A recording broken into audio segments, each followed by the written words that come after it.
You're listening to CoBB, Conversations on the Business of Brands, with Sudeep Chawla and Sharan Raghavan.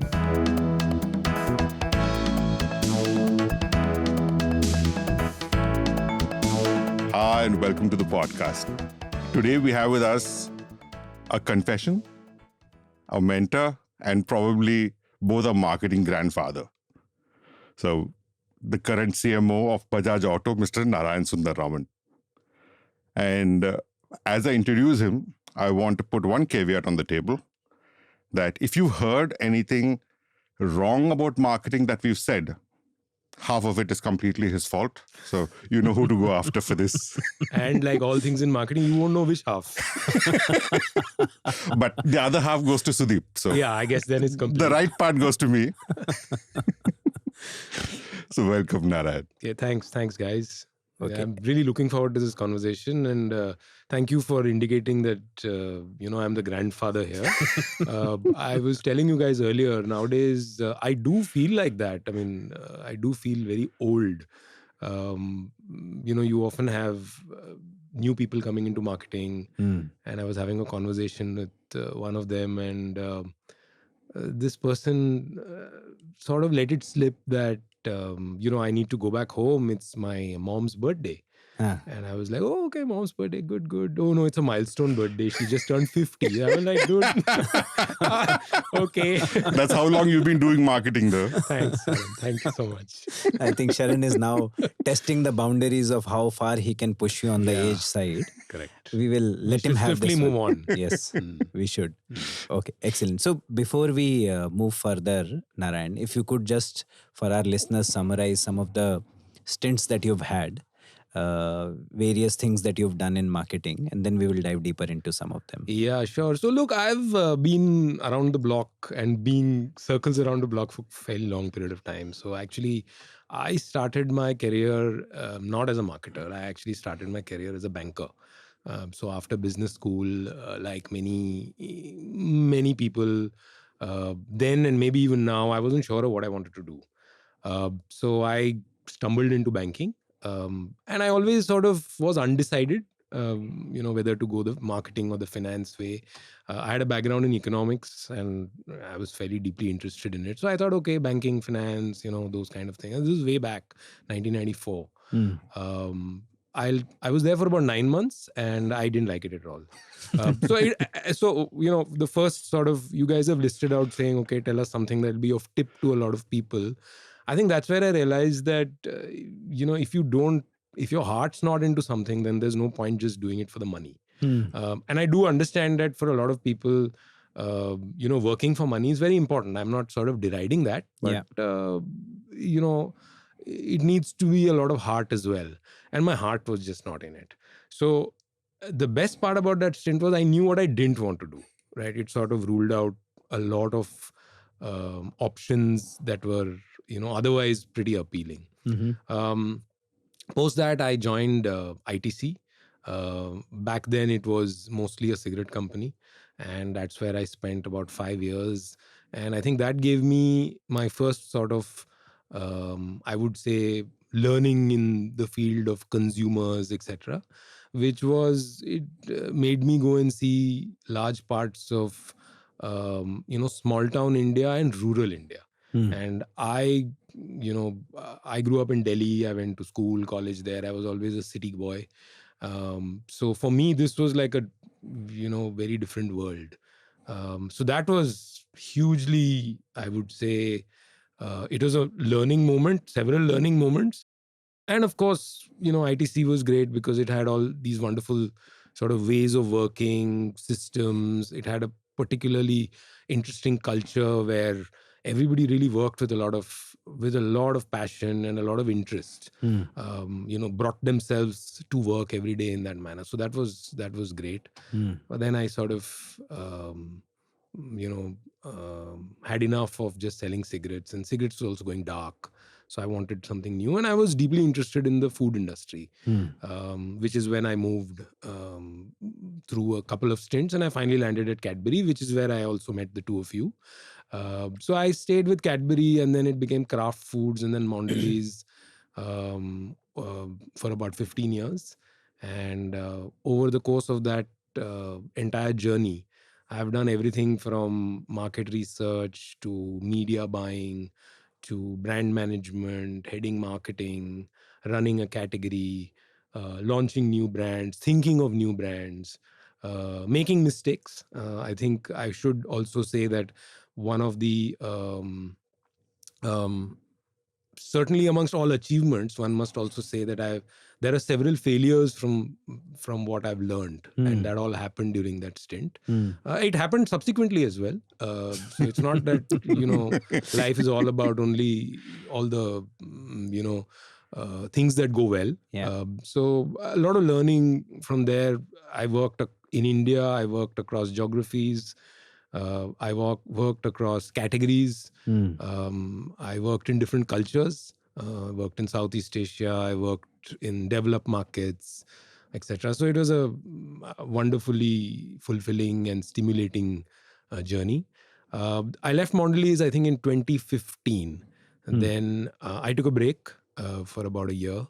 And then I was in the world of media. I was in Star as the business head for Star Plus, which was a very exciting journey in itself, because media is, I mean, if you think consumer products are fast moving, you got to see media, right? So that's all that I would say. It was, I mean, every day, it was literally working every day, and then you start afresh. So that was that stint. And then for the last 5 years, I've been in the world of automobiles, and more specifically two-wheelers and motorcycles, and all the disruption that's we would have all read in the newspaper about various things, whether it is electric or whether it is new brands, revival of old brands, all of that. I'm in the thick of all of it. And so that's been my journey. I've done stints in marketing, I've stints in business, and many things. Nice. That sounds like a fairly varied experience. Grandfather, you guys said. I said, remember. I said varied. He said grandfather. I shall not forget. The reason I said varied, Narayan, was because we would want to pick up excerpts from each one of your stints and possibly draw from that experience. But to kick off the set of things that we wanted to know from you, first of it is that you've spent a fair amount of time in marketing. Yeah. And you possibly also have seen marketing evolve. I'm sure when you started, in fact, when we started also, there was nothing called digital marketing per se. And now we have seen a significant part of it. What would you recount as things which have changed significantly in marketing for the better and for the worse? Okay, that's like several questions in one. So first of all, if I just reflect back, I think marketing's always been evolving. And, as again I come back, I think you should call this the grandfather podcast, because that's stuck in my head now. Ageism. Anyway. So look, I mean, there was a time when everybody said that, satellite TV is the big sort of disruption Right. in the world. Yeah. Right. In the sense that you only had one channel, and suddenly there are 14, and then there are 100, and then there are 600, and how it's impacting small town customers, the window to the world. So my point being that there's always been something that's sort of changing in the mix that we call marketing. Sure. Right? So I think this is just sort of one more in that continuum. I mean, pull back to 100 years ago, maybe the newspaper was a disruption, and then along came radio, then along came broadcast television, then came satellite television, and so on and so forth. Sure. So that's one point. I think everybody just needs to sort of keep in mind, saying this has happened in marketing before, And it's going to keep happening. and it will keep happening. Right. And that's, I think, one of the things that any marketer should take as a given. If you're sort of, I won't say disappointed, but if you're not able to handle this, then maybe this is not the area for you, because this is something that you need to be very conscious of and deal with it. Fair. Right. Now, coming to digital marketing, I think it's sort of again evolved. There are many aspects of, one is it's as a medium, right? So if whatever one used to read on a piece of paper, now you're reading on something which is digital. Consumption device. As a consumption device or a watching device, etc. So that's one aspect of going digital. Sure. Then there is digital sort of interruption or digital marketing. How you can send messages which are exclusive to that medium, right? Which are tailor-made to stuff that people do on that medium, right? Again, very similar to how it would have evolved when the traditional mediums would have just come out. So imagine the first time somebody took out a newspaper, I'm sure there weren't too many kinds of ads in it. And somebody thought, okay, let's put an ad here. Oh, okay, fine. Then that ad format would have got disrupted. Then somebody put a leaflet inside it. Right? Same thing for television. Like in television, there used to be the spot. Then somebody thought of the idea that, okay, you can have one little L band at the bottom. Right? I remember in 2004, there was a cricket series and there was this big campaign of Pappu pass hogya. Yeah.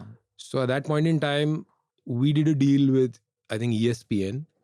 My friend Vijay Koshi will remember this. He came to sell it to me and sell ad spots to me. And then we worked this out.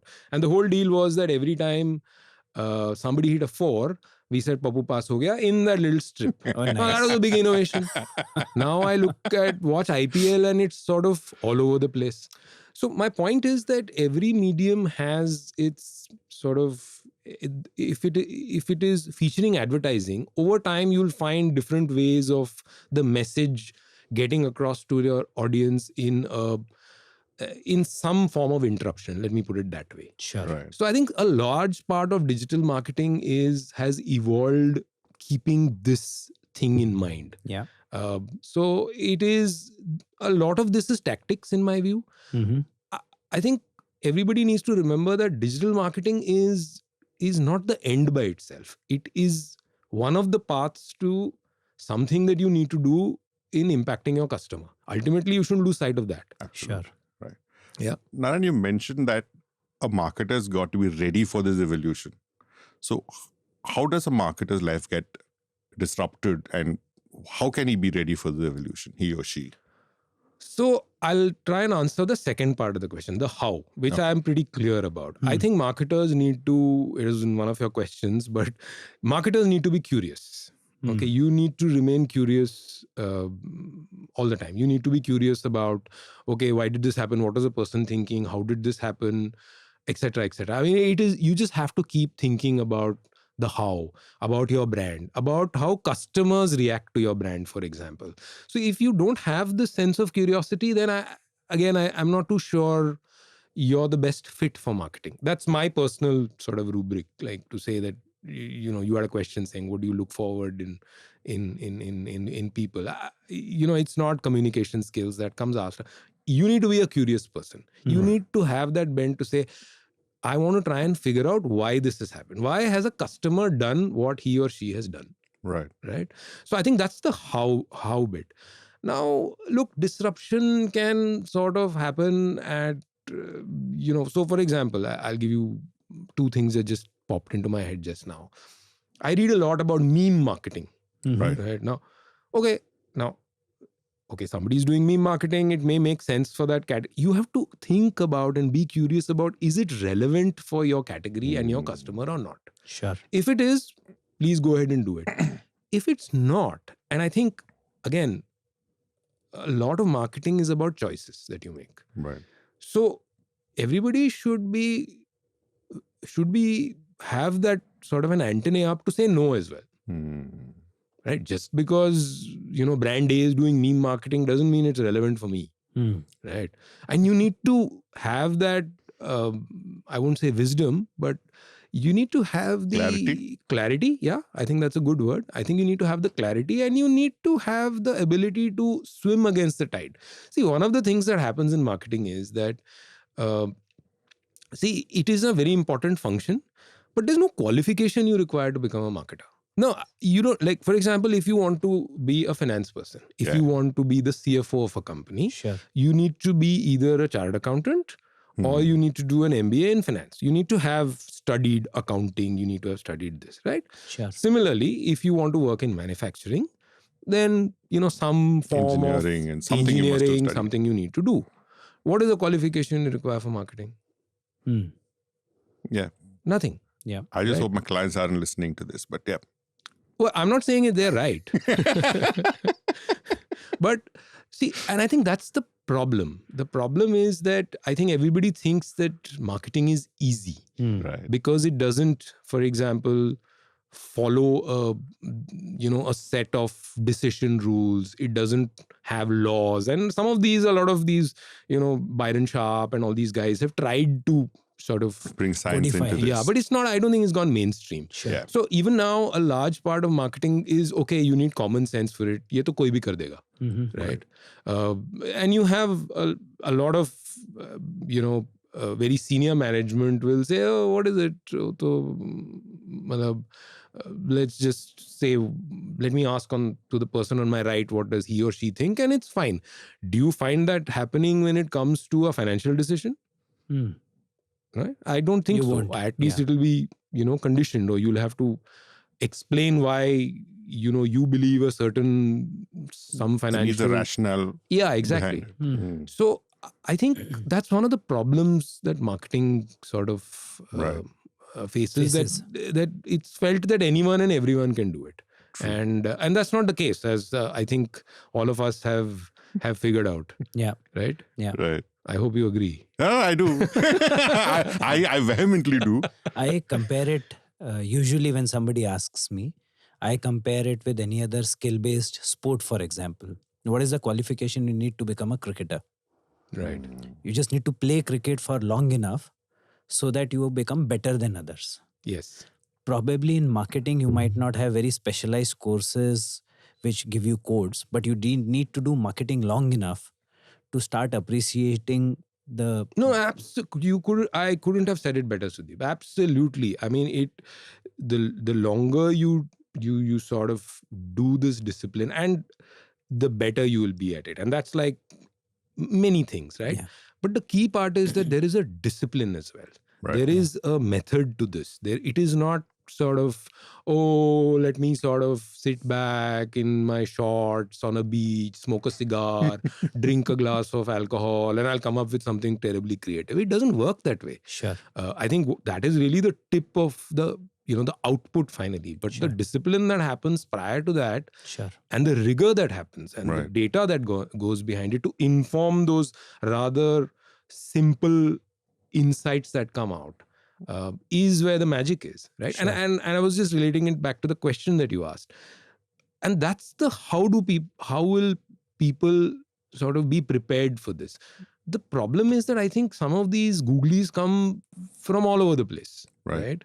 And therefore a marketer needs to believe in this. It's almost like, belief at a religion level, right? To say that, yes, this is the discipline of marketing. These are the steps, and something that's fashionable and trendy doesn't fit in with this, or does fit in. I mean, again, it's open. That's the beauty of this entire this entire discipline and this function. Sure. Absolutely. I know that makes sense. No, it does. It does. Perfect. And to push it a bit further, Narayan, you now see surfeit of people claiming to be digital marketers, performance marketers, etc.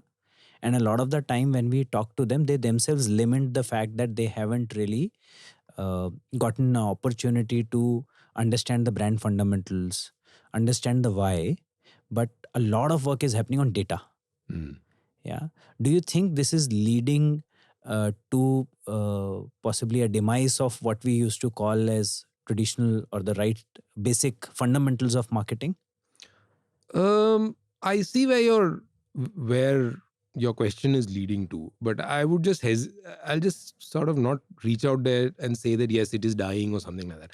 I think it's important to understand what's happening right now. So again, when I go back, X number of years back, there was always this thing saying there's a lot of data, please examine it. How is it relevant? So I think the presence of data in the field of marketing has all, and the challenges associated with it have always been there. Yeah. It's just that the volume has grown, the sources have grown, and sort of our life has changed. So therefore, you're having digital data coming in. I mean, back in the day, there used to be many other forms of data coming in, and this always used to be a challenge. I think the problem once again is that marketing is both a left-brained science or a discipline and a right-brained one. It's not all left brain, it's not all right brain. Yeah. Right. So I think seen from that perspective, if you're only going to be, for example, data driven, then it's again going back to the same analogy that you used of, say, exercise, right? If you just keep doing one body part, Exercise then again and again. something else is not strong enough, right?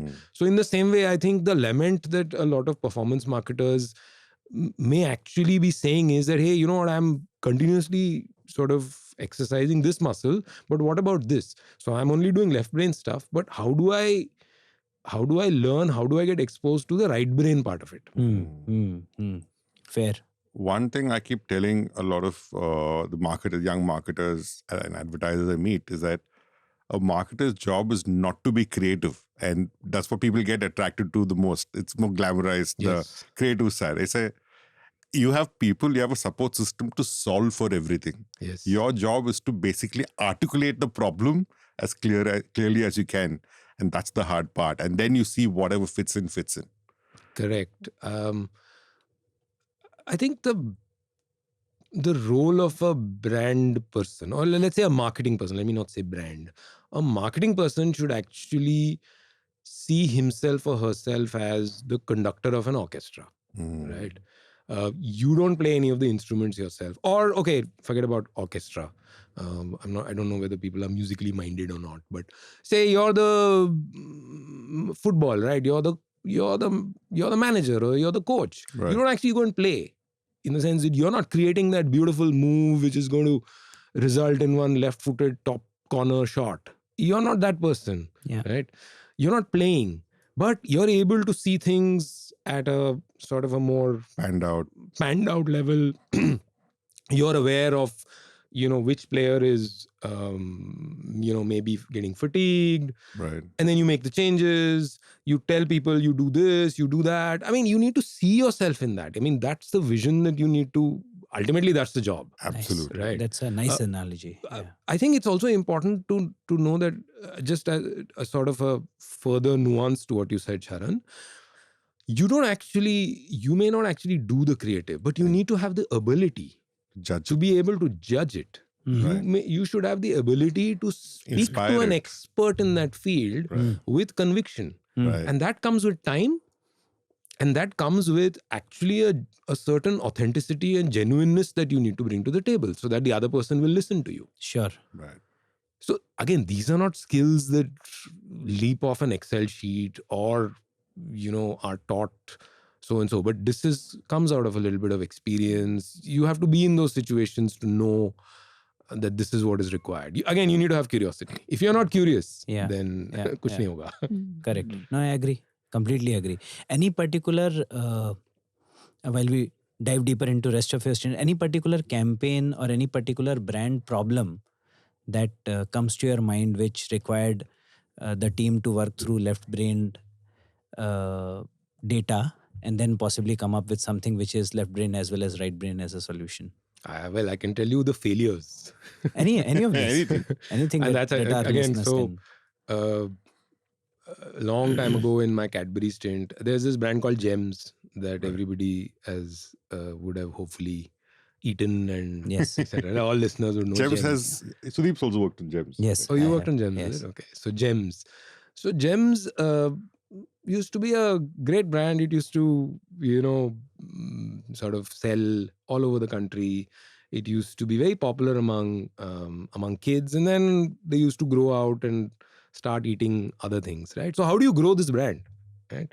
So all the research that came in said that, the Gems brand is very strong and, it means a lot and all the, all that stuff that brand equity is very strong. We all knew that.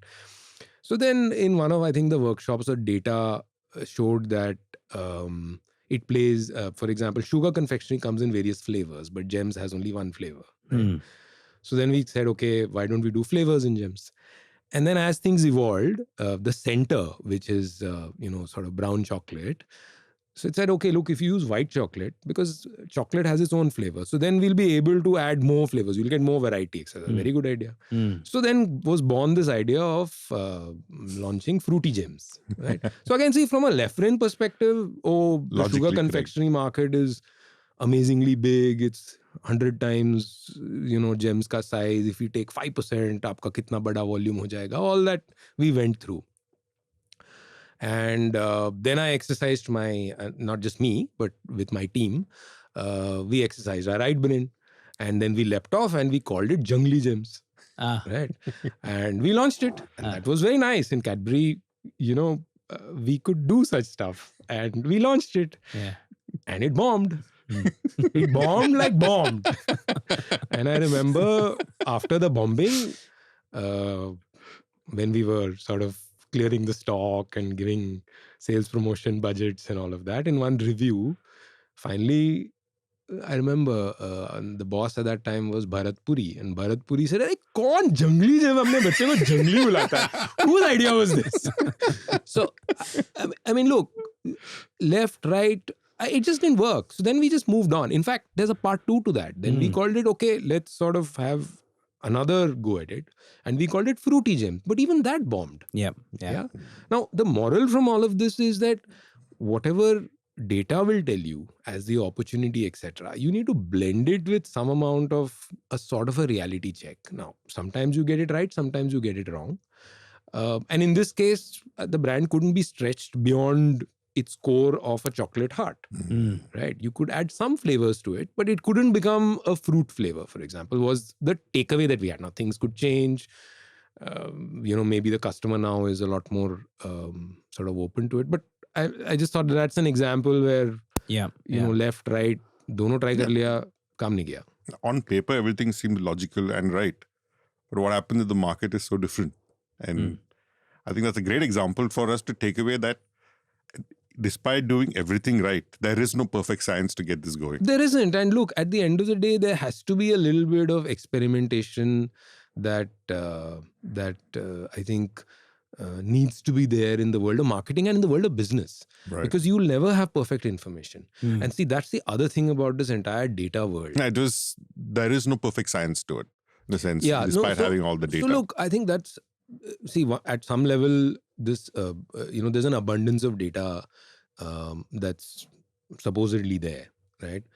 But I don't know whether you can predict what's going to happen by looking at the past. Yes, Right. You'll get some cues from the past. You'll see some patterns. But ultimately, the future is a bit uncertain, right? So I'm not convinced about the ability of data to tell you everything. Data can lead. So this is the same thing with market research, if you remember. There used to be this thing saying, oh, what should a brand do? What does research say? I mean, research can't tell you what to do. Research can inform you insights, can inform you what happened, etc. And then you have to make a choice. You have to make a decision. Absolutely. And that decision could be right.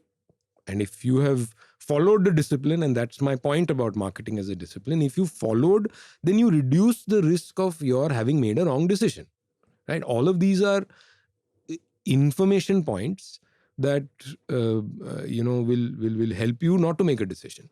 Now, the amount of data that is available, and this is something that I learned in my media stint. Okay, my biggest thing in the media stint was that actually what we were monetizing, ultimately, it is what you see, say the TV business is monetizing time at its very core, right? And, as an extension, there are now platforms that are monetizing your attention, right? We're not going there, but if you just stay with monetizing time, right? The value of time is actually decreases over a period of time, in the sense that if I put out a new piece of content, like we're doing this podcast, the first time you put it out, if you put it out live, it'll have the highest value. Right. If you put it out as a repeat, it's anybody's guess as to, has it become zero or somewhere between that value and some and depreciation. zero, right? And some depreciation. So the fact that you're monetizing time means that your decisions also have a certain value. Right. Yeah. Right. So you can't wait for data. You can't wait for research at times. Sure. Right. For example, in the TV business, say you are telling a story, right? The story is being told by a storyteller. The storyteller is telling his or her story. Now, how do you know whether that is going to be successful or not successful? By the time you go select customers, go and talk to them, the time for making the decision is over. Right. Right. Yeah. So therefore, it's very real time. That's why I said it's very fast moving, because you actually need to make a decision in the day or in that finite moment and then move on to the next thing. Right. Right. So again, there's so much data. Right. But you can keep inventing the fastest supercomputer, but you'll still not be able to get the answer, because it will not be able to tell you, what's going to happen in the future. Sure. Right. And therefore, in media, when you were there, would you call it, so all the data, for example, the storyteller's story you put out, now you receive your TRPs, GRPs, etc. So TVRs, so you understand how it performed. So at least that informs your gut for the next decision. Correct. So therefore, your informed gut keeps getting better. Correct. And then it kicks in what you said, Sudeep, earlier, that amount of time you spend on the category will help you to make better decisions. Yeah. So actually, in my view, one of the big things that determines a person's success in business as well as marketing is actually the amount of time that you spend in that business, or, over time you'll get better. I have a question on this, Narayan, and many people talk to me about it, especially when we talk about careers. I know we are changing track a bit, but Sure. I thought it is relevant at this stage. So there is time that you spend practicing a discipline like marketing, then time that you spend in a particular category or a business. Both seem to have a significant bearing on how good you become in terms of making decisions later, right? So therefore, now in today's day and age, when people change companies very fast, should they therefore pay significant premium to the discipline that I'll stay in marketing, but I'll possibly experience it in various companies? Or should I build depth in one particular category and company and then... I would look again, and it's not a cop-out answer. I think it's a mix of both, right? So one thing is that I think we also have to face up to the fact that if you keep doing the same thing, there is a sense of ennui and boredom that comes in, and everybody wants. If when you're thinking of a career, you don't only think of a career in a particular function. You will say, oh, I need to do a stint in sales and marketing, then maybe I can do something else, and that's how careers are built. So you need to be open to that. So again, I wouldn't say that you need to only be in marketing in a category for a donkey's number of years and you'll become better at it. I think you also have to be a little cautious about the sort of sameness and the lack of variety, even if you're in the same company. Sure. I think it is something that we all operate in fairly high intense and energetic and very driven sort of workplaces, right? Yeah. And therefore, continuously doing one thing is a problem. I think it does tax you. So I'm not in favor of only staying in one function for a very long period of time. Sure. Having said that, I think definitely on the flip side, the more you do marketing, and when I say that, whether you do it in a company, in a category, or across categories, what you need to be wanting to learn is a framework with which you see the customer brand category interaction. And that's the framework that is transferable. The framework of how to sort of think about this relationship. And of course, it is different in different categories. But once you appreciate that this is the framework and you have the curiosity to dig deeper into it and be open to truly understanding and listening to what customers say and then basing your decision, then I think more and more variety will add different perspectives to you. Sure. But your core framework and your discipline remains the same. And that discipline and that framework comes with time. Yeah. So I would say you need to invest the that, whether you call it formative, but you need that. Maybe somebody gets it in 12 months. Someone gets it in 18 months. Someone gets it in 24 months. I don't know that. So I'm not defining the time period. Yeah. But, there's that famous 10,000 hours. Wo ho jata hai 10,000 hours. One way or the other. One way or the other. Okay. That reminds me, when I moved from sales to marketing, and when I call you grandfather, it is more tease you, but there's actually a fond memory that I have. I'm not sure if you recall. Once you tell me, I'll recall. I walked into your lavish cabin with a concept for Tang, Right. and with your recliner and the sofas. Look There's more a like bean bag. your bean bags. It looked like a living room than an office cabin. But you spent an hour with me, who is just entering marketing, explaining to me how a concept should be. And I'm not sure if marketing leaders today have as much time, or sometimes even the will or the know-how to spend with junior marketers like that. I'm very grateful for it, because I learned so much that day, and I continue to use it even today.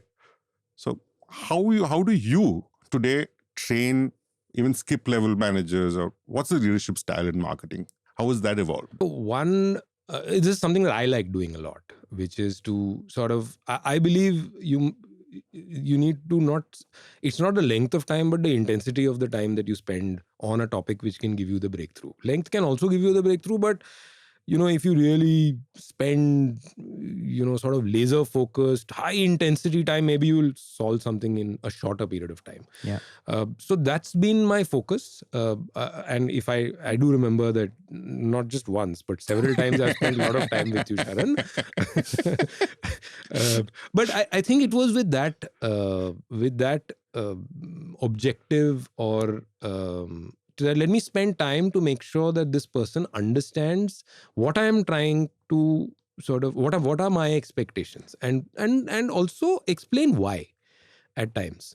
Now, so that's been, I think, I don't know whether it's skip level, but what I like to do is to, when a team is working on, say, a brief, and it could be any brief, there's one person who actually has a task of writing the brief, right?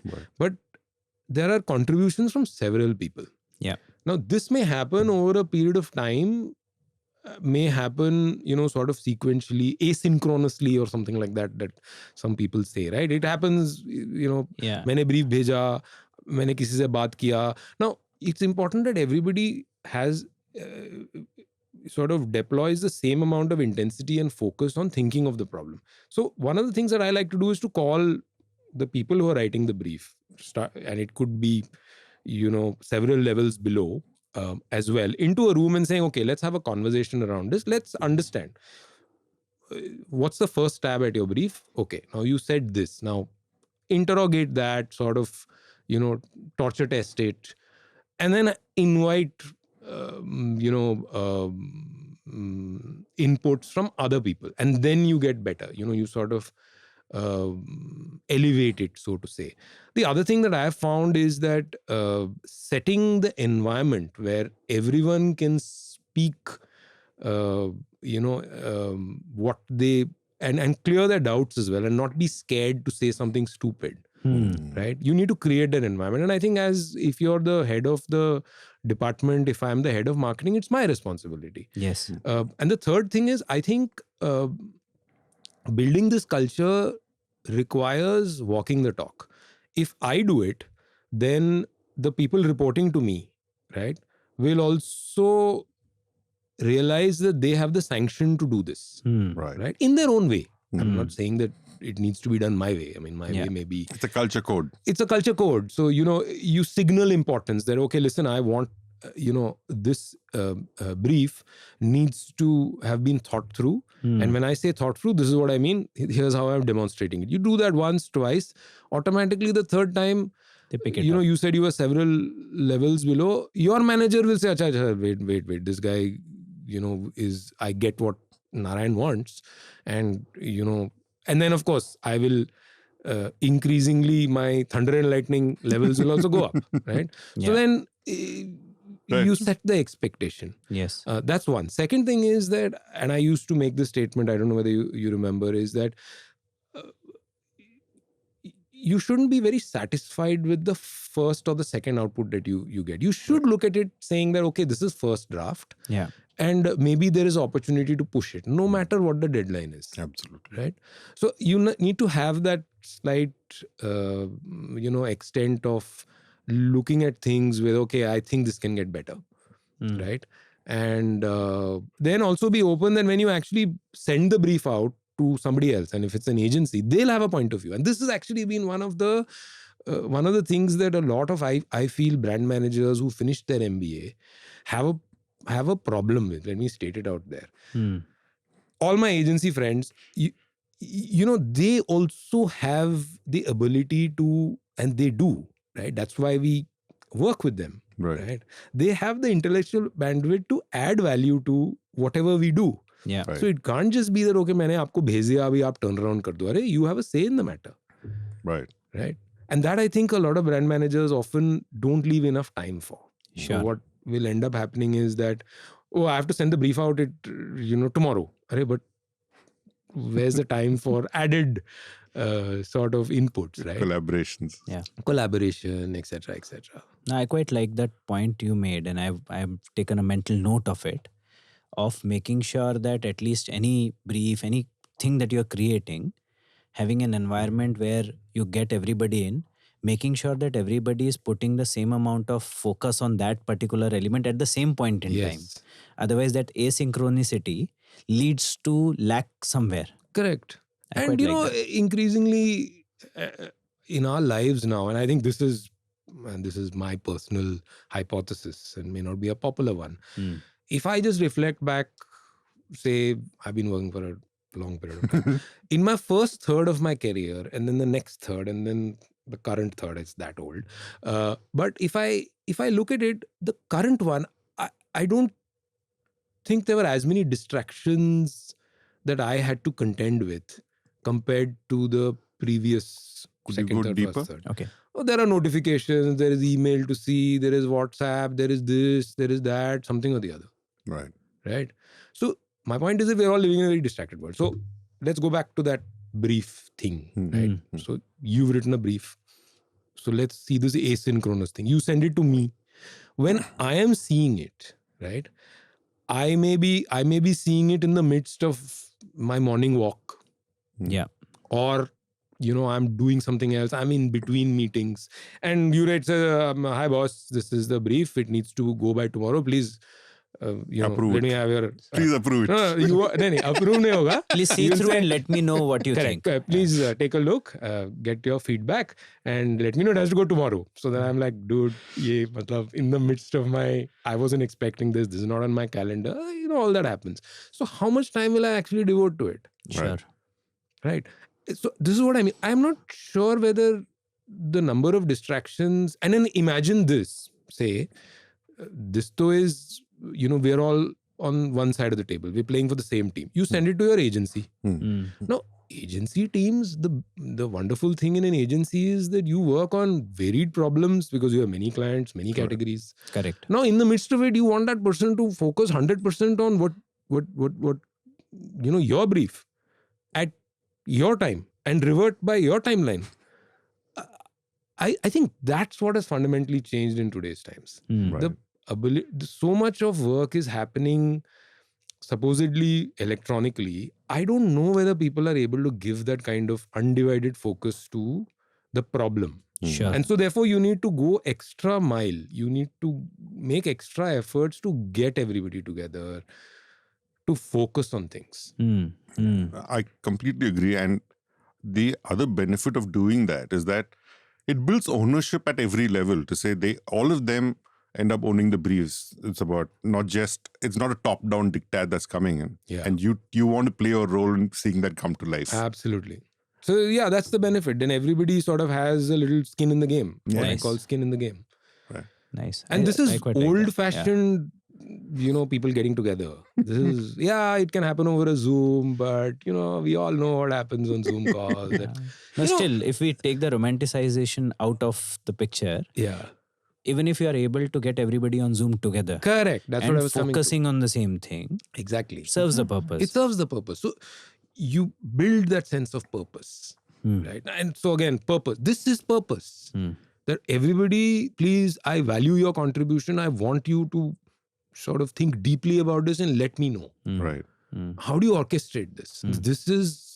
This is a And skill also, and an art. Narayan, like when you spoke about Gems Fruity and Gems Jungly, after that experience, you would have added couple of more filters in your head that next time I'm solving a problem, these are something that I will also think through. For example, that, possibly the core of brand Gems is chocolate in the center. So therefore, next time I will also think through core of the brand. Sometimes these meetings also allow you to bring everybody on the same table on what are the filters to think through. That's right. Everybody So that's might have the frameworks. yes, right? frameworks. And so, this is the framework that over a period of time and experience, I believe has worked. Now, for people new in the team or new to the category, that's okay. We learned something new, or let's apply this. And then you sort of move forward, right? And sometimes you learn new things. Somebody will come and say, no, from my previous experience, we used to look at it this way.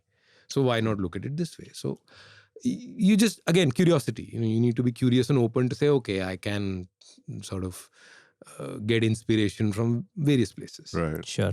That also takes me to the other issue that I face a lot today. In that people are not writing briefs anymore because everything is digital, everything has to be done yesterday. The agency folks are asked to come up with something that will go viral all the time. And so briefs are not necessarily being written. It's somebody holding it together, or most of the time it's nobody holding it together, each one holding a different version of it. So this is a question I get asked often by the agency folks. Not just agency, everybody in the budding marketing careers, that how do I hone my skills as a marketer when everything's moving so fast?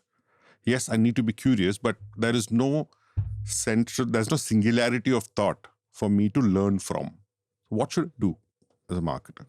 So look, one is, if I try and think through your question, if you believe that, things are moving very fast, I would say just take a pause. It does not hurt. Okay. Now, for example, I'll go back to wanting something viral is a brief. So what does a brief do? Let's just sort of take pause and come back to answering that question. Writing a brief is not for the sort of virtue of writing a brief. It is so that everybody has a shared understanding to judge what comes out of it. Right. That is the value of a brief. It can be whatever it is. Sure. Right. So in the same way, I'm saying, if you want something to go viral, that's the brief.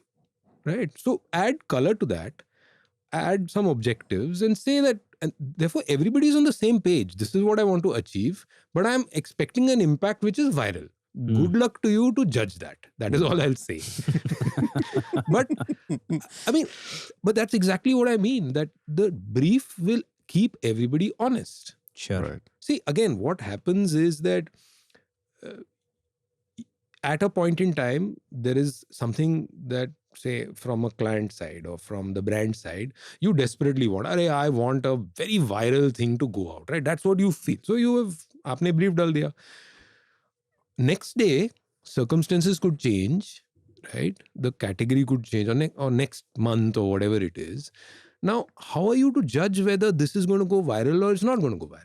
Yeah. Now, the brief will help you do that, hopefully. If you can write a brief. That's why I said good luck. I mean, this virality business is, you don't know, it's the good old, you put out an ad, TV ad, you don't know whether, people will take out the meaning that you intended, whether they will like it, etc. And which is the reason why we used to do the testing and the link testing, etc., so that we get a better understanding beforehand. Sure. Right. It's the same thing. Yeah. Now, things have moving at such a pace that you don't have the luxury of going and doing all the link tests, etc.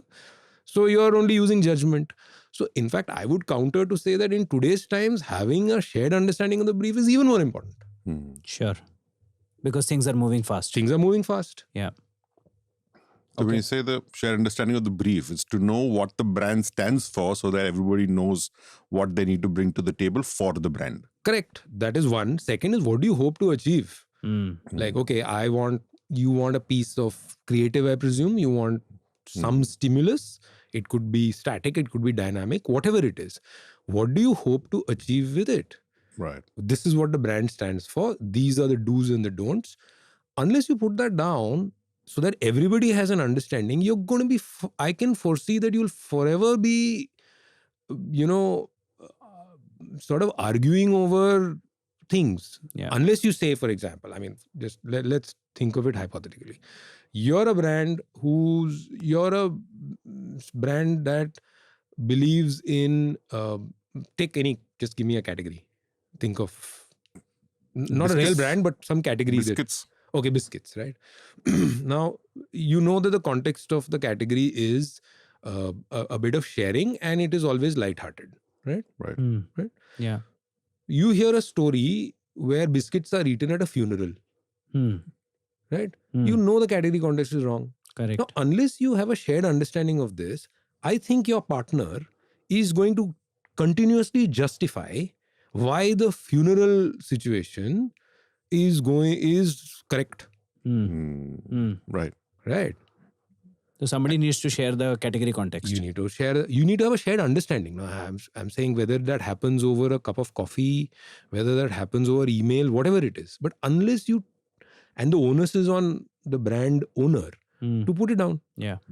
आप बताओगे नहीं, so why will the other party, sort of take note of it, is my point. Correct. So in fact, interestingly, what you're saying is putting a brief might help you get to your right output faster rather than Absolutely. going back and forth about it. Yeah, you'll cut down on a lot of things, and you can always refer back saying, hey, this is what we put down, right? Nice. Now, it could also mean that you may change it, right? Yeah. And again, these things are not like, completely cast in stone. When I say that is that there are bits of the brief where if you hear something better, and that's happened in my career, you'll say, okay, fine. But at least it's a trigger.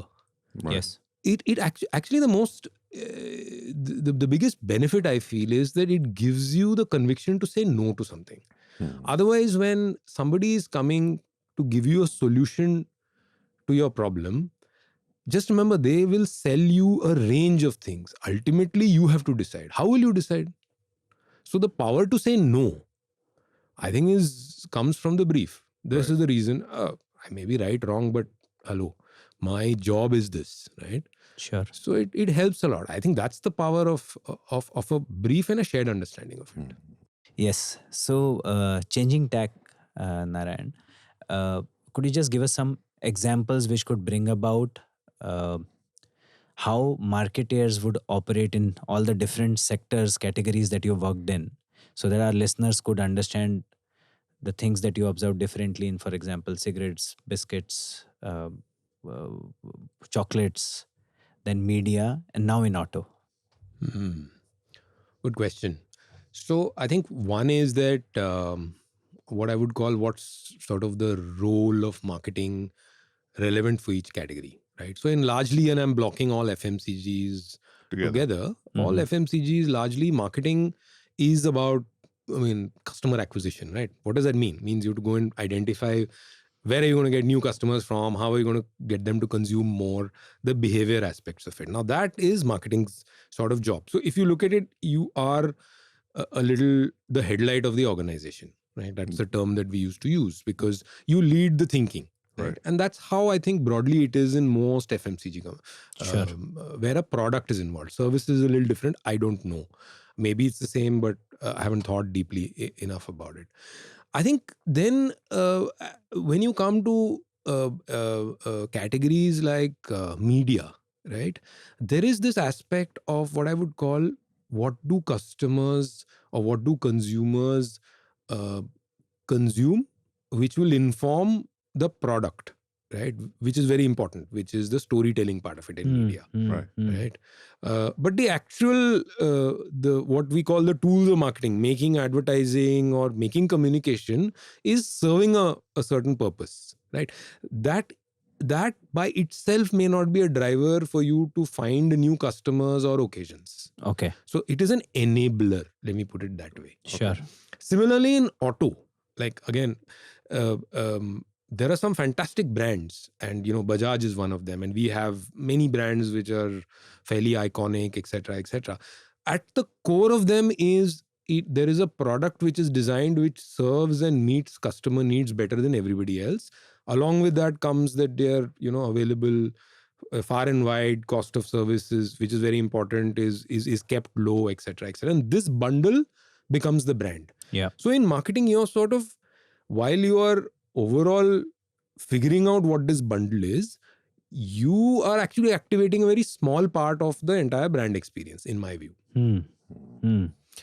In FMCG, and again coming to chocolate, coming to biscuits, etc., the product is one part, but people often consume the brand because of things outside of the product. I mean, if you look at chocolate, there is no real physiological requirement for you to consume chocolate, right? It's a feeling, it's an emotion. Yeah. So that is very fertile territory for you to build brand cues and the brand around it. Sure. And then you can do specific things which will amplify it and people will consume you. The avenues for that may be a lot lesser in other categories. So for example, if you're a bank, right? I mean, your need for a bank is going to come when you need to go and take money out of it, or take a loan, or take an asset. By itself, going to a bank is not and with all due apologies to all my banking friends, bankers, the great brands, but I think we need to just objectively say that there's a certain role in a customer's life, and you need to sort of play within the roles and the codes of that. Right. Sure. Right. So I think this is the way in which marketing is different in all these categories. It's not the same tactics which will work. Okay. So we knew that on chocolate, if you make advertising that tells a story that is very evocative, largely in the emotional zone, and the emotion being positive and happy, people will notice you, will remember you, and then reach out for one more piece of chocolate. You knew that in Bournvita, we figured out, as you guys know, after a lot of hit and trial, you can keep talking to the pester power of the child, but ultimately the pack of Bournvita or any other product is bought by the mom. Right. A lot of benefits by talking to the mom. Yeah. And how you talk, etc., then opens up that avenue, right? It's very different from chocolate. Yes. So the same tactic's not going to work. Yeah. Right. So I think that's what I've experienced. And I've experienced, fortunately, not by making mistake, but out of experience that, okay, this is different. Yes. Right. And like you said, in media, the content itself, or in auto, the bike itself or the device itself, is a significant part of consumer experience. And then you create some kind of marketing around it. Correct. Yeah? And if I were to put you on a spot and say, for a marketer, out of all the sectors that you've worked in, which one possibly would be the most exciting? What would your answer be? Most exciting? It's an unfair question. And answer that question not as CMO of Bajaj Auto, but I would say my most exciting. Okay, let me answer it. See, excitement in my view, there is excitement in if there is excitement to be found in whatever you do. Okay, but I'll tell you my most fulfilling stint. Okay, and I'll qualify that as well. The most fulfilling stint was when I was handling Bournvita. okay, That was my most fulfilling. And that's not to say that I wasn't excited by all the stuff that I did on chocolate, etc., etc. But my most fulfilling thing was on Bournvita. Because I think in Bournvita, we truly changed the discourse of the way the category communicated. And forget about communication, the way it oriented itself towards customers.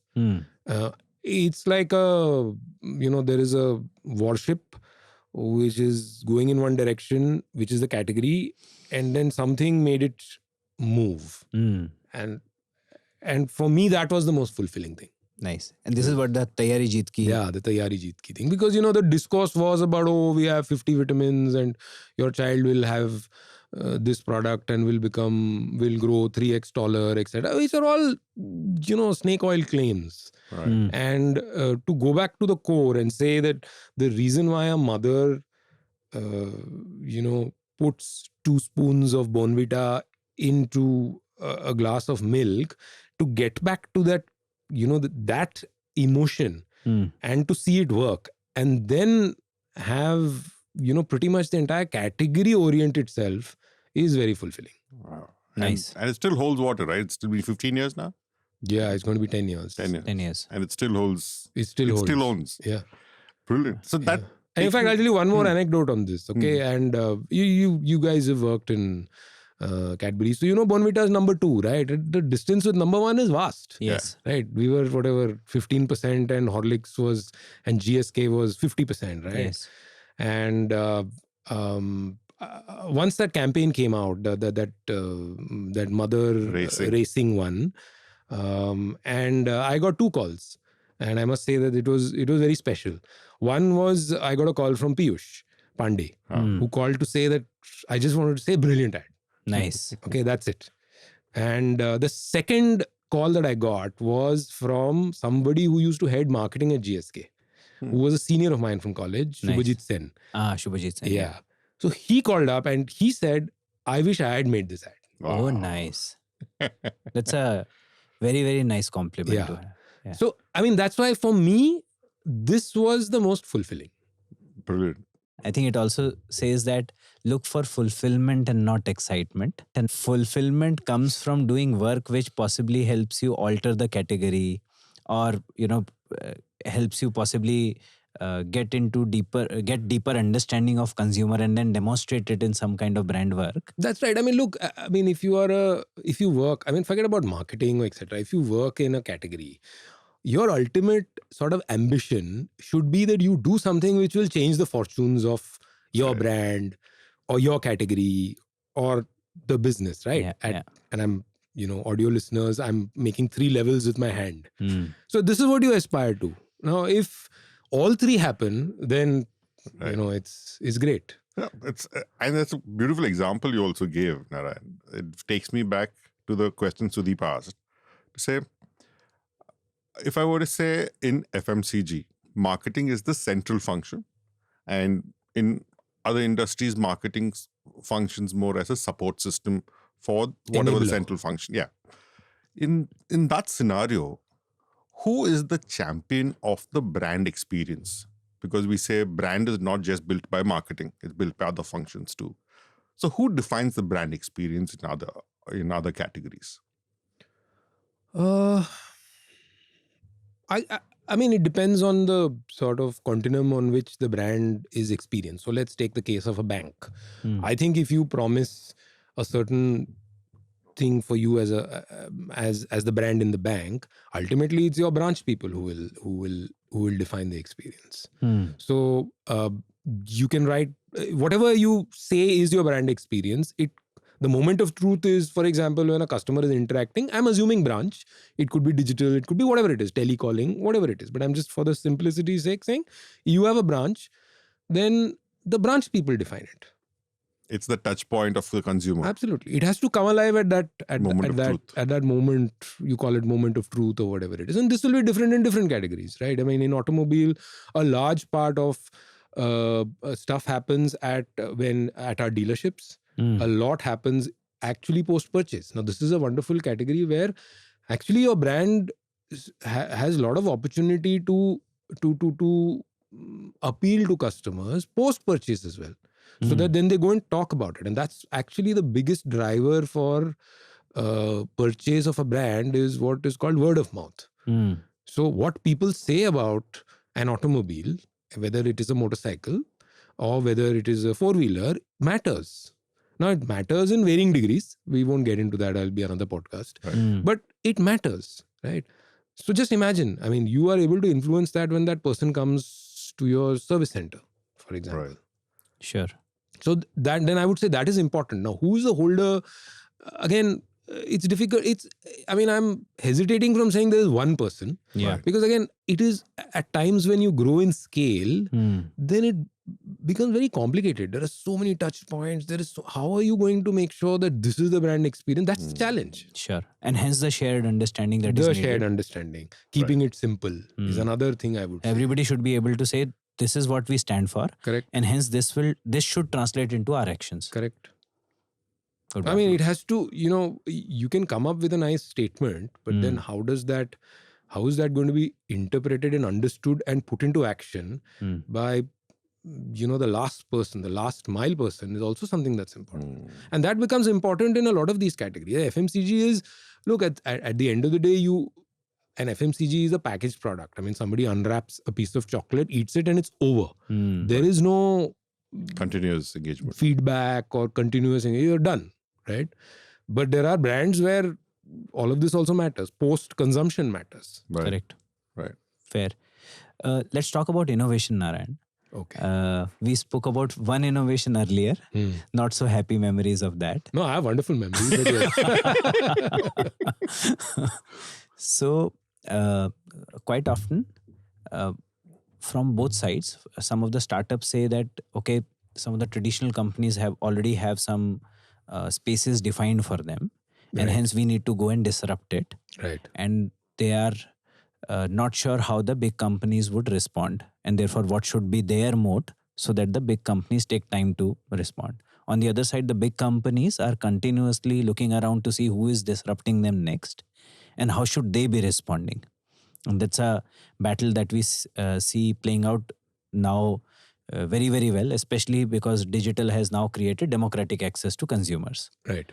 Now, if I were to ask you in your current category, there are a number of incumbents now who are coming from, at least from the EV space. Seems to be buzzing with activity. That's right. Now, as a big brand, how should one look at competitors like those?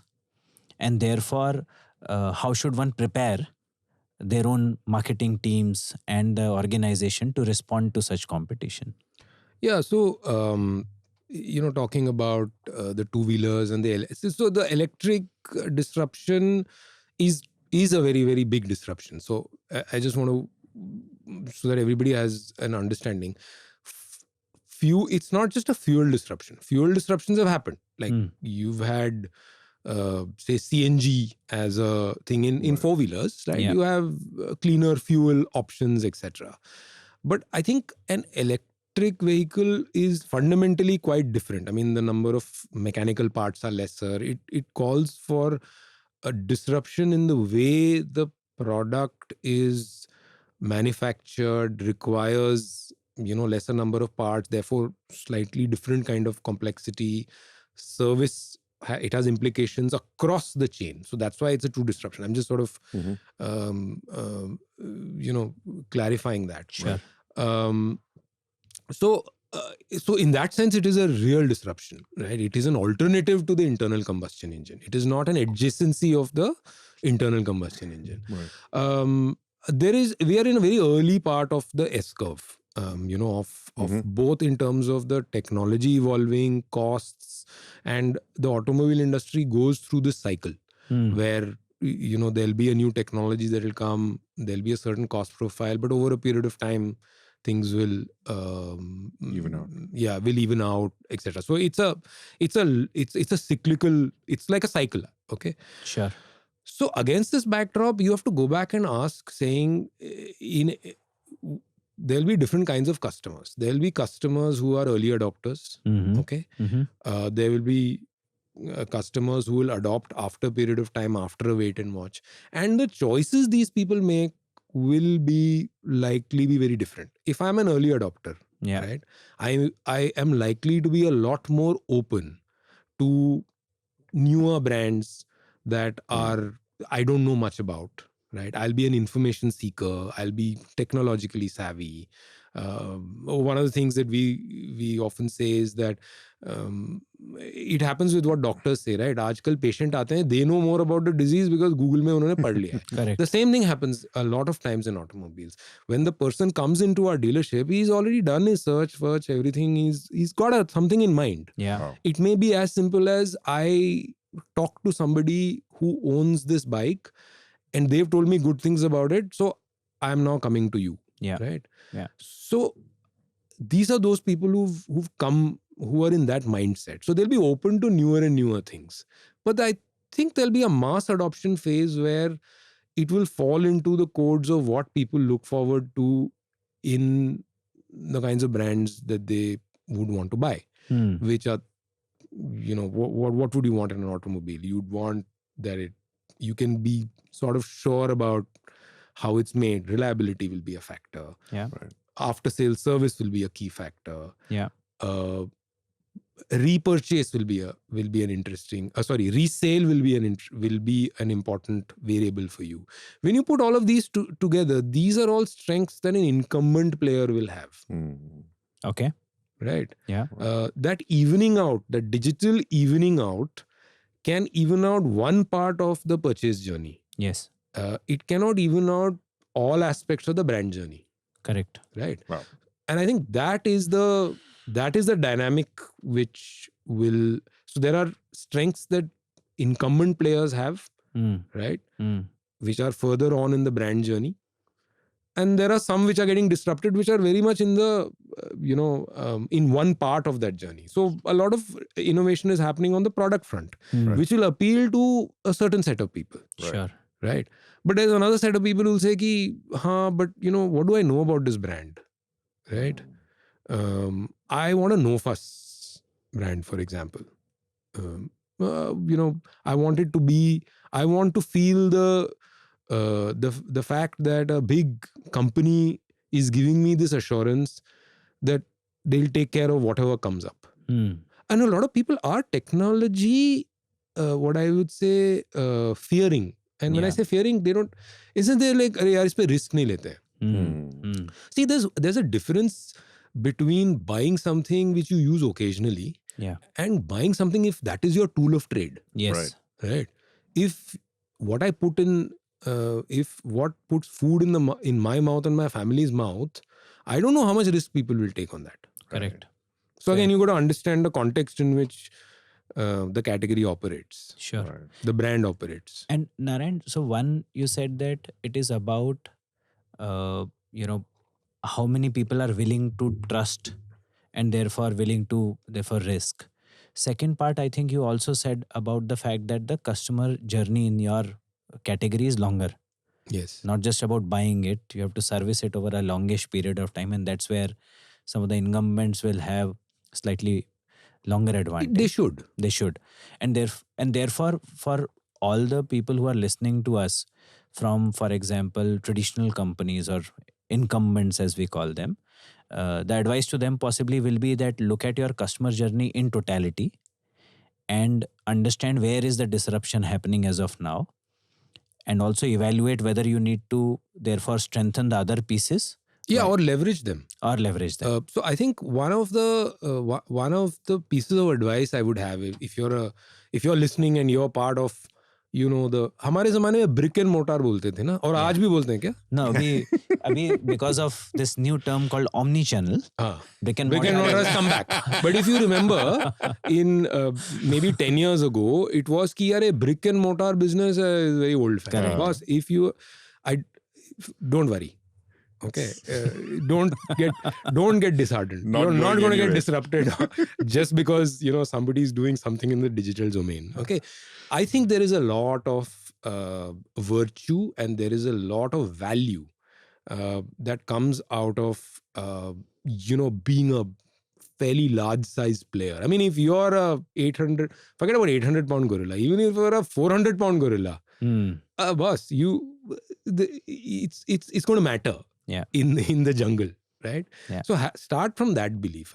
You may find that there are things on your journey which you can leverage, very decisively.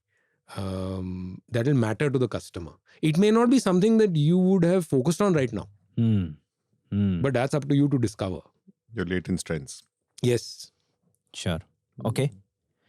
So all is not lost just because somebody comes in. And look, that's business. There'll always be people who will have one, challenger spirit, who will come to, take some business from you. Yeah. Yeah. And that's the competitiveness that exists. This goes back to the first point we started with, saying disruption is the way of life for a Disruption marketer. is a more fancy word for change. Yeah. Right. That's So it. somebody, I mean, for example, for a long time, there used to be, if you look back in time, there used to be a set of brands in the Indian market and it says, oh, the MNCs are coming. That was disruption. If you were Campa Cola, Correct. right, and you saw Coke coming in, right, Would you may not have disrupted. called disruptor, you would have said, "Arey, challenger aa gaya na," Mm. right? So it's another competitor, Exactly. right? And yeah, so you need to deal with it. So, Fair. talking of disruption, Yes, sir. in keeping with the spirit of the season, IPL rights. I want Yes. to dig your media brain a little bit. Yes. TV and digital. We see one day in the paper, Star is taking out the big ad saying how much the viewership has grown. And then Jio saying we got 4 times that on digital. So what's happening in that space? What's your take on And Geo going further and saying, why watch something on Idiot Box Yeah. when you can watch it on smart devices? Yeah. Yeah, so it's got IPL's got like 2 different streams now. Yes. And what's your take? Is digital going to overtake TV? Is TV going to last? Is there going to be the brick and mortar situation? So look, my take on this is as follows. I think I don't think TV is going anywhere. Okay. I believe that the experience of watching live TV on a large screen, no matter whether it comes through a satellite channel or it comes through, your broadband connection. I mean, watching cricket on a large screen, I think has distinct advantages, depending on the context. Like if you're not at home, okay, and if you're at the airport waiting for your flight, of course, watching it on digital is the only option that you have, right? Mm. So now the key question is,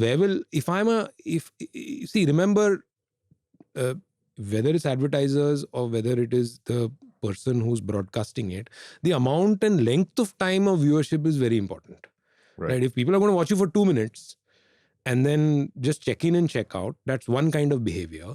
If someone's actually going to take time out and say, okay, today evening 7:30 p.m. I want to watch this match, and is going to make the time and the space for it, then that's, in my view, appointment viewing, and it is television. Right? I don't know whether that's going to go away very soon in a country like India where cricket is so popular, and IPL is a mix of not just sport but also entertainment. Right? So I believe that TV will stay very relevant as a way to watch IPL. And there will always be, and it's always been the case that people, if you're in the night shift on your job and your stint has started at 5 p.m, you will watch it on your phone. I mean, data nahi chahiye isme to na. But you may not watch for 3 hours. You may watch for 2 minutes, 5 minutes. I don't know. And that's some of the data that is not available. Yeah. Number one. Number two is, I think a lot of times of what you see on the newspaper as ads or whatever are all pushed out, and these are the great wars. Sales marketing. Yeah, sales marketing. Look, there is no common currency of viewership as well, in the sense that somebody sells on impressions and somebody then sells on GRPs, and the body that's doing it is not the same. You have Bark giving you one set of statistics, and on the other side, what you see on OTT is put out by the OTT itself. Right. True. I'm not saying they're not telling the truth, but it's not the same. It's filtered. Yeah. So how do you sort of judge it? And the last thing is, I don't know whether, and this is from an advertiser's point of view, and this is my point of view. I don't know how much of science it is. I worry about the stickability of what a viewer sort of takes away from an ad on TV versus an ad seen on a small screen. Yeah, I read a study where it showed that, and this was not done in India, it was done somewhere else. They showed that an ad unit served on a big screen had its decay was 4 times lesser than that seen on a small screen. Wow. Now, that should matter to me as an advertiser. Yes. Absolutely. Yeah. Now, unfortunately, a lot of these studies, they're done Ad hoc. few and far between. It's Yeah. done in another market. India, I am not aware of anything. But it's my hypothesis, and I'll, there is anyway so much of information that we are sort of bombarded with. It's very difficult to figure out what gets through.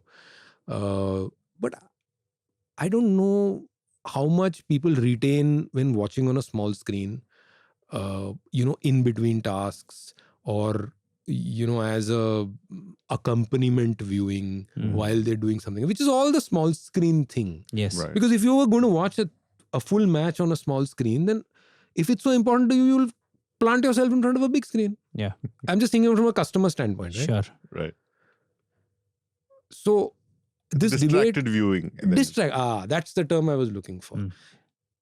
I think my hypothesis is that a lot of viewing on small screen is very distracted. Right. Not to say that a big TV is not distracted. It is also distracted, but I just think it varies. It's less distracted. Sure.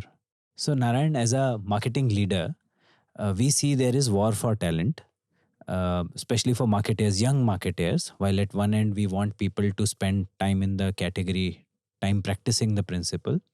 But on the other hand, all of them have shiny toys in the startup world, where significant amount of equity is promised, a lot of exciting experience is promised, and therefore we see a lot of people making those career choices or thinking about them. What will be your guidance to some of the young ones making those decisions today? See, I'll answer that on two fronts. So one is, I think I respect if the choices that you make basis your context. Is very difficult to put one entire label to it. So at one level, if there are a set of people who are enamored, maybe it's their context which they want to. They want wealth creation at a very early stage, etc. One can't rule it out, and one shouldn't rule it out. So that's Sure. at one level.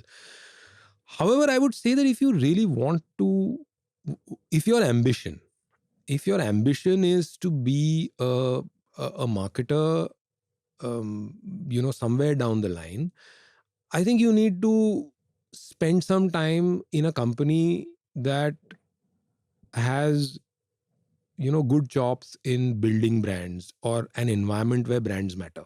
And if that is a startup, great. I'm not making that distinction, but you should say that this is what I want to do, because you learn a lot in the first part of your career. Again, 1/3 of your career. I am where I am because of the choices I made in my first third of my career. Sure. And then the second third, and therefore the last third is the way it is, right? So I think there is something to be said about being part of an ecosystem where this learning is enabled or is available. Let me not make the assumption that it is, it's just automatically there. If the ecosystem provides for it, great. I think it's a great environment that you should spend some time in, and then play out on your, curiosity and your wanting to learn how things work, and then sort of build your frameworks, and then take, whatever risk you want to take. That would be my counsel. So grounding of your principles, fundamentals, etc. is quite critical. Absolutely. So, I think you need to operate from a belief that you need to treat your career as a it's a race. It's not a sprint. It's a long distance. As a marathon, people will get all, 26 mile kaun bhagega 4 ghante ke liye.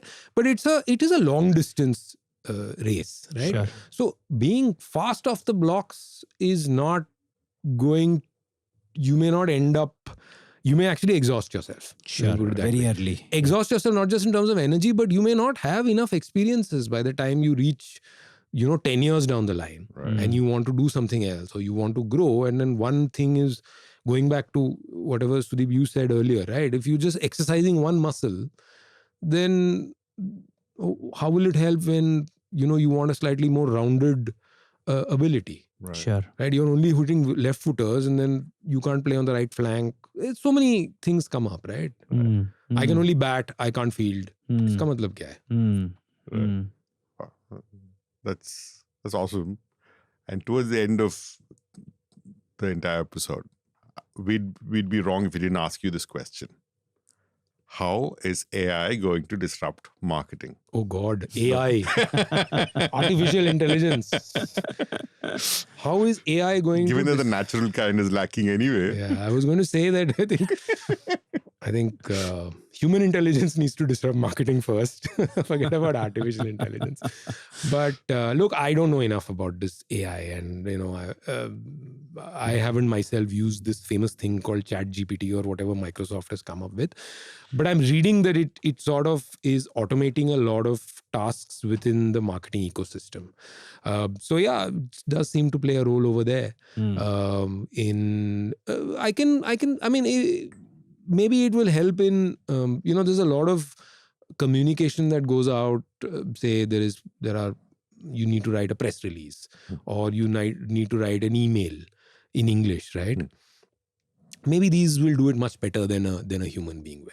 Certainly, I think. But I still believe it'll need oversight, and that may be the way. It's sort of a mixed thing that happens. So that seems to be the way. But beyond that, I don't know whether it'll be able to make you generate that insight or a communication thought or an ad story that works very well. I have my reservations on it. Sure. I think the human intelligence will triumph over artificial intelligence. But yes, a lot of the mundane stuff may there is a case for automation. Awesome. Fair. But I don't know much about it. No, I think that seems like a fairly balanced view and considered one as well. All of us will discover how it plays out. Yes. But it seems like a good one. Yeah. So we have this on the podcast where we ask one guest to give us a blind question to the next one on the show without knowing who it's going to be. So we had to ask a question. Yes. No, we have a question for you. Oh, okay. From the last podcast. What is the question? Says, how does the understanding of brands influence a company's overall business strategy? I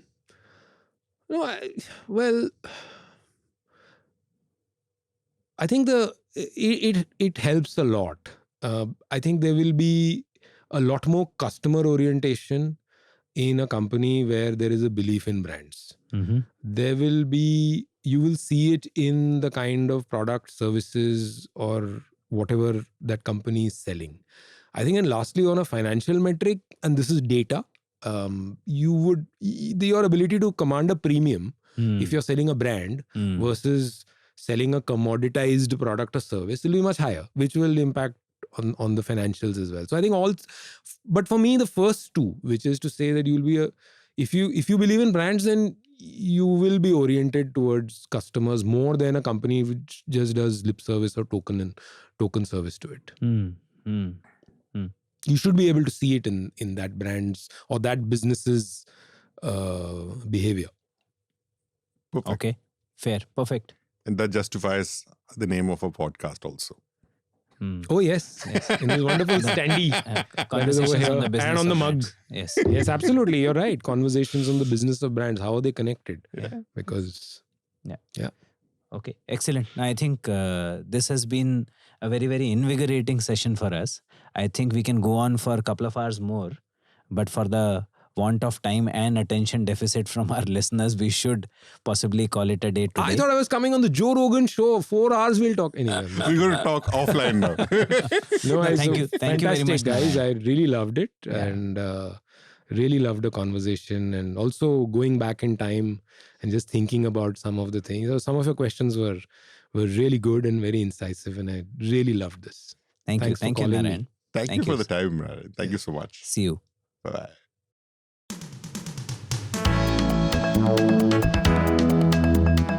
Thank you for listening to CoBB, Conversations on the Business of Brands with Sudeep Chawla and Sharan Raghavan. Subscribe and learn more at cobcast.net. That's CoBBCAST.net.